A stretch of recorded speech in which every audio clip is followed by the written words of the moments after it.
as our big machines take the back seat from the war zone and in their stead enter the little bots built by their teams. That's right, folks, it's our Featherweight Championships. 8 small little machines will be taken to the war zone to battle it out for the title of Featherweight Champs. They may be small, but their hearts are gigantic. So let's head to the Battleboard and see who'll be fighting who. The smallest machines we've ever had in the war zone are like the smaller Firestorm against Aeropain, looking like a featherweight house robot. Roadblock, a fan built of an old champion against Nutsu with a rotating ring cage. Eruption, the only CO2-powered weapon in this entire competition against Jury's Battleman to smack down some justice. And finally, Hellstorm with the pneumatic flipping face up against Explosion, a full-body spinner with one of the weirdest names I've ever heard. Now, let the Featherweight Championships begin!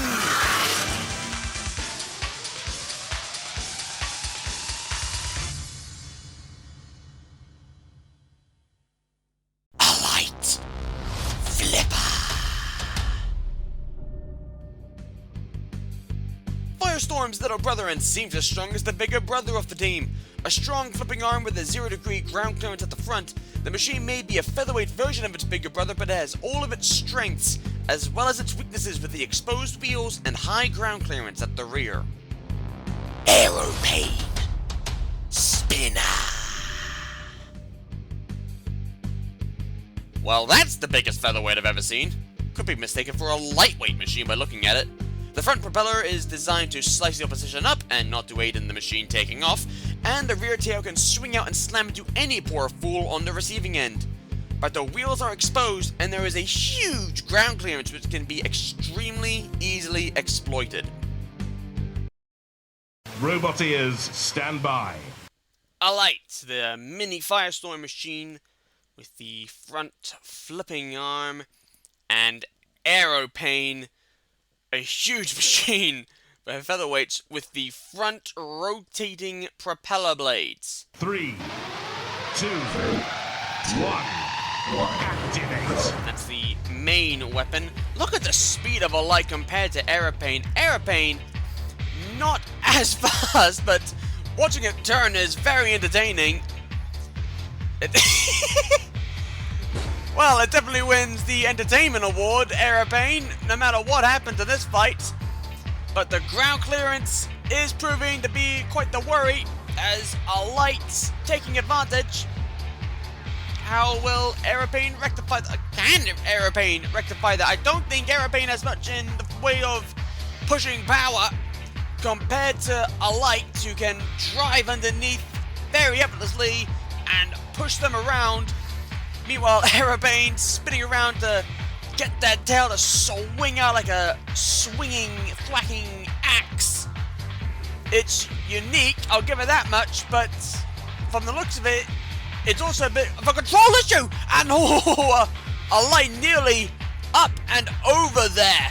Look at this, they drive over the spike, and had the tail end of Aeropain not been there, Alight very much would have gone up and over. We have no idea if Alight can self-right.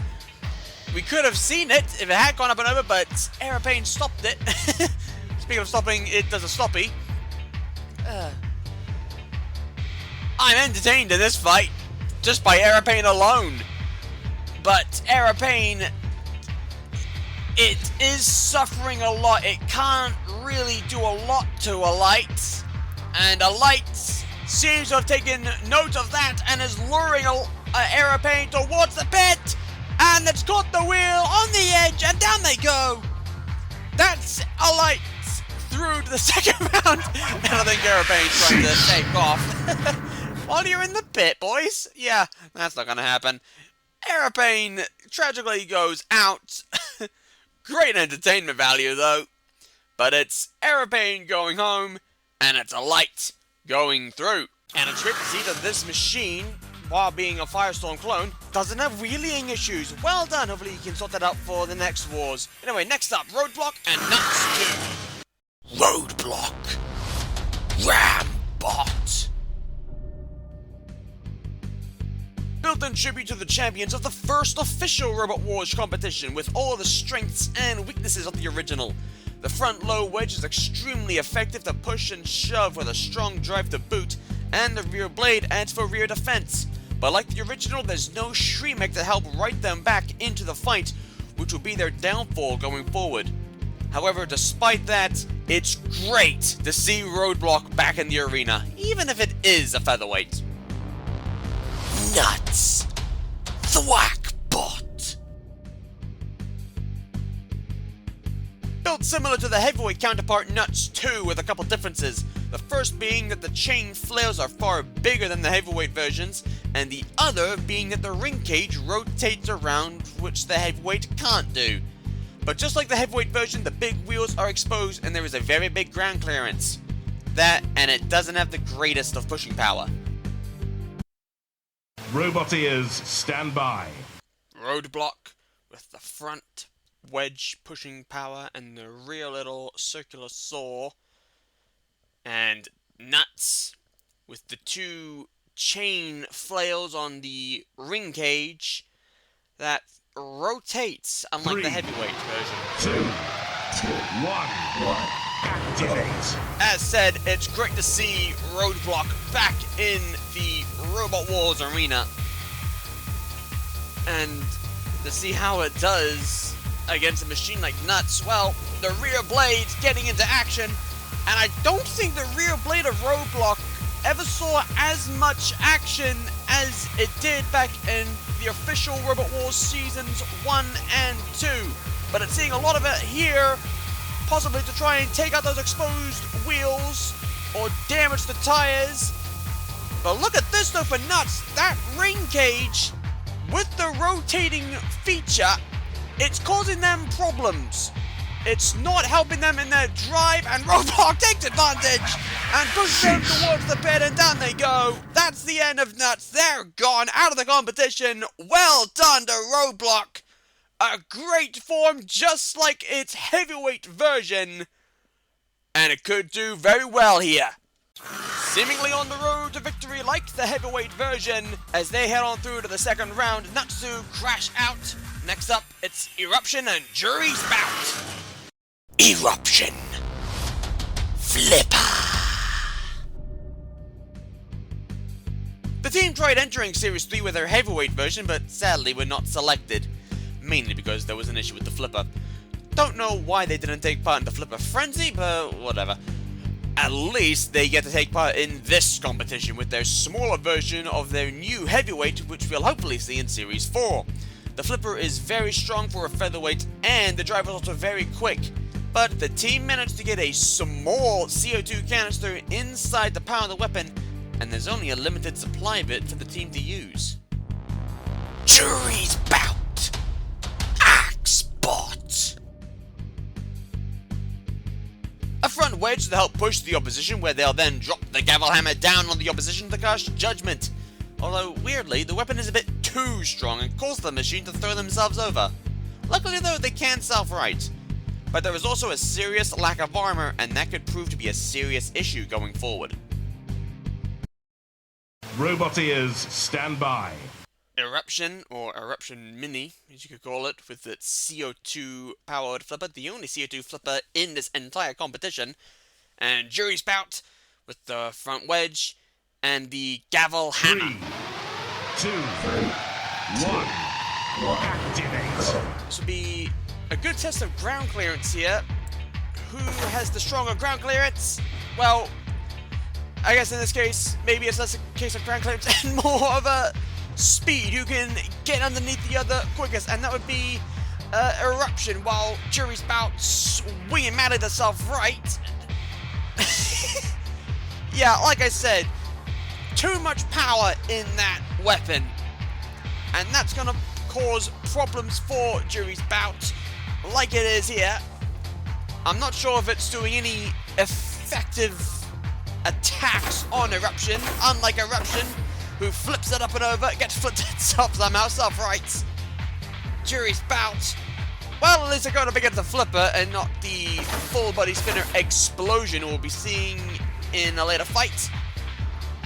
But can Jury's Bout pull up a shocking turn of events here? Can they defeat Eruption? Well, they could try, but Eruption... Here's the one issue that hammer is also causing.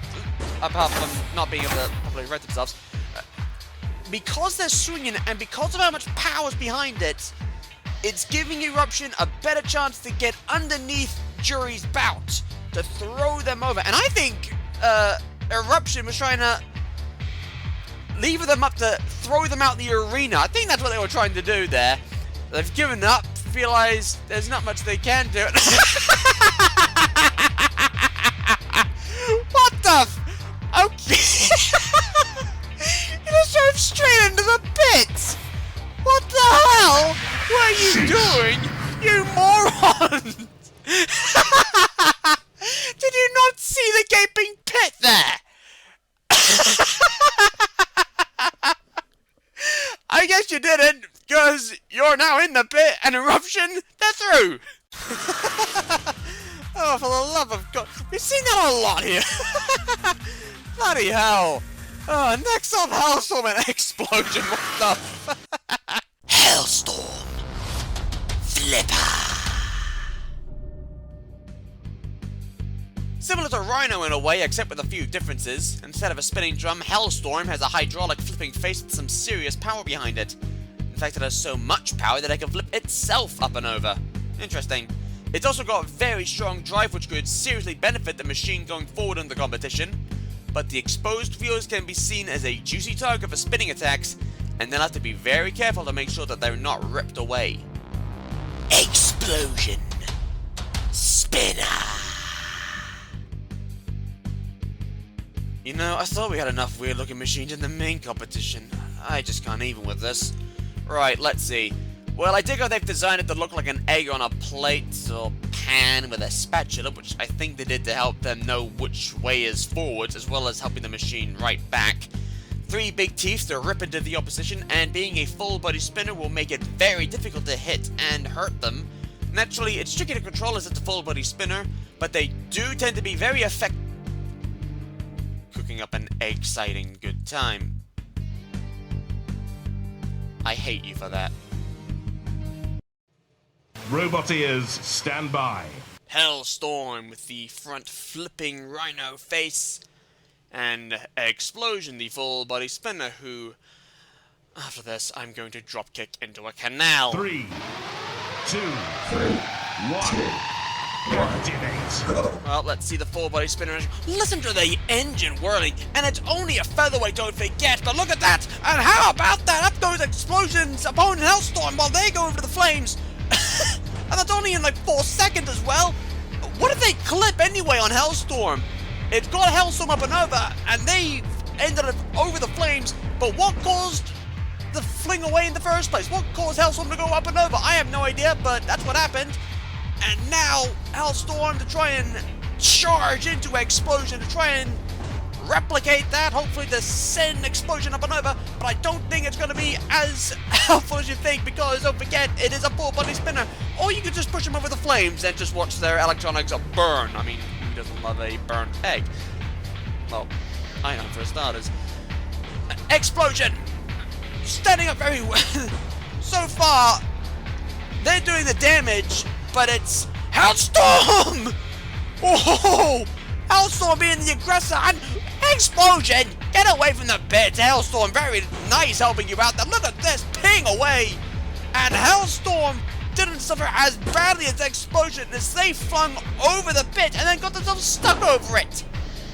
Oh, well, forget what my grievance is with Explosion. It's a very effective machine, and I'm definitely enjoying watching it fight. And again flung away over the pit. And will Hellstorm? Nope, down the pit. They're gone out of the competition. And it's such a shame too, they spun over the pit like before, but unlike last time, Hellstorm wasn't making the same mistake and nudged them into the pit. And it's Explosion going home, thank God, because it is a really weird name machine. And it's Hellstorm going through. Although I will give credit to Explosion, they did put up a very, very good fight. Unfortunately, wasn't good enough. Their own drive sorted their downfall, but they're out, and it's Hellstorm through. And this is how round 2 looks. Hellstorm will be taking on Eruption later. Be interested to see how that fight goes. But first, it's the front hinge flipper of Alight against the replica build of First Wars champions Roadblock.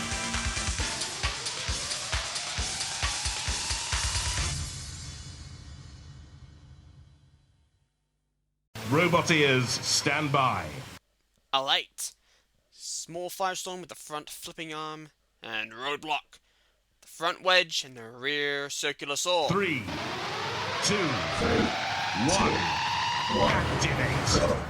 And this brings back memories for Roadblock. They had to fight Cassius. Don't forget, back in Series 2.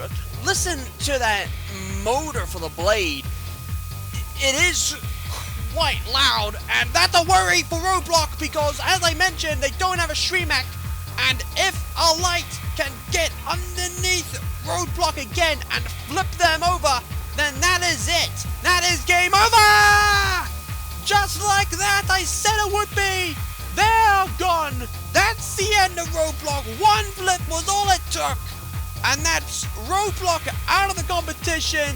Such a shame too, but great seeing Roadblock back in the arena once again, even if as a featherweight. And Alight, I think, wants to see the machine get tossed out the arena by the floor flipper. That would be brilliant to see, it has to be said, if the floor flipper worked. I think out of every hazard in the arena, the floor flipper is the most unreliable piece of crap we have. We need to fix that. Anyways, Alight, realizing how unreliable the floor flipper is, decides, yeah, the pit will do just nicely. Down they go. And that's the end of Roadblock. Into the pit. And it's Alight heading through to the Featherweight Championships Grand Final. Commiserations to Roadblock. Hope to see them again. But for now, they're sad at going home. And it's Alight going through. Commiserations to Roadblock. Great seeing the machine back in the arena, but sadly, this is the last we will see of this series. Eruption and Hellstorm, they're next up. Roboteers, stand by.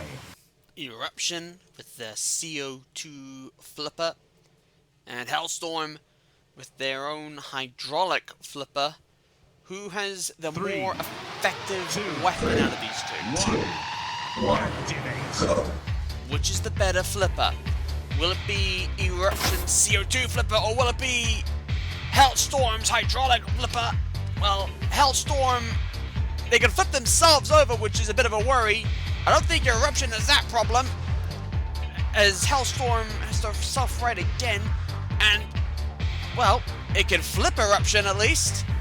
It's a good weapon on Hellstorm, it has to be said, but Eruption's weapon does work on CO2, and at the flip.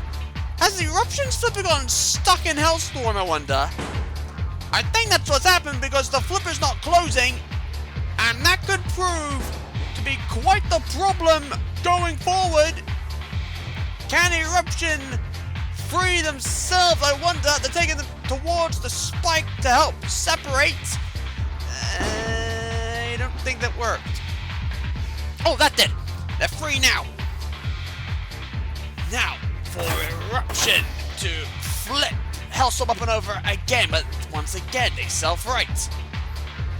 And now Hellstorm throwing themselves over along with Eruption, they both self-right, and again, and that's the one advantage Hellstorm has over Eruption at this point, which is they can keep flipping them over and over again. Eruption can't do that. They have a CO2 flipper. Once the CO2 runs out, their weapon will be effectively useless.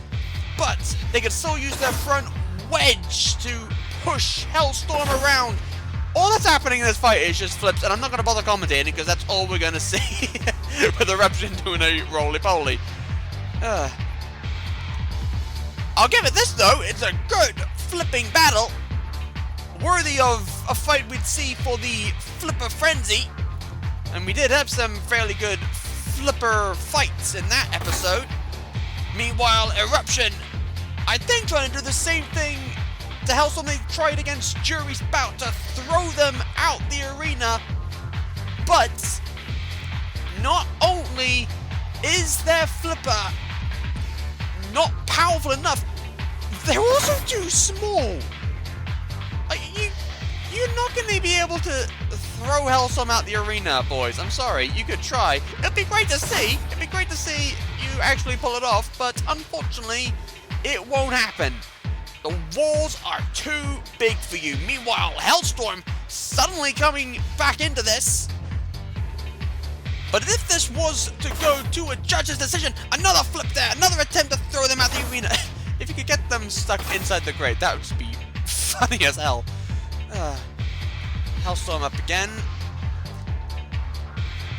It's quite almost even Stevens here, but I think if this was to go to a judge's decision, they'd be marking on style, control, damage, and aggression, and I think it would be going towards Eruption, who's struggling to self-right about now. Finally does, but Hellstorm giving them problems. That's a great comeback for Hellstorm, but who is definitively on top here? They're both near the pit now, but who is more on top? Hellstorm trying to fight back to push away at Eruption to send them down. And Eruption, oh, down the pit and out! And Eruption Hellstorms followed suit. Oh dear, Eruption caught themselves on the edge of the pit. I think they panicked is what happened, and they reversed into the pit, and then Hellstorm just drove down with them. What a shame for Eruption though, but Eruption, they're out. Hellstorm, they're through. And I think if Eruption had held their steed a little bit tighter, they could have loved the judge's decision and maybe even have won it, but they're throwing themselves down the pit. Hellstorm going through to face a light in the Featherweight Championships Grand Final. This should be rather interesting, I think. Two very different weapon designs, but only one can take home the title.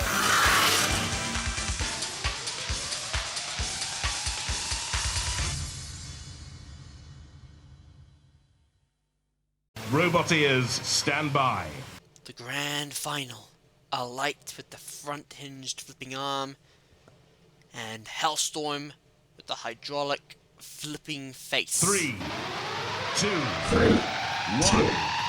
Activate. Who will become our featherweight grand champion? Hellstorm already up and over, and a light pressurizing and throwing them over. A 0-degree ground clearance at the front of a light, don't forget. And they are using that to their advantage and throwing Hellstorm over, easily getting underneath. But now it's a light thrown over, and they self-right. And again flipped over and self-right, and again. And for the first time in this competition, a light in trouble, real trouble. But still on the attack, still throwing over Hellstorm, still getting underneath them.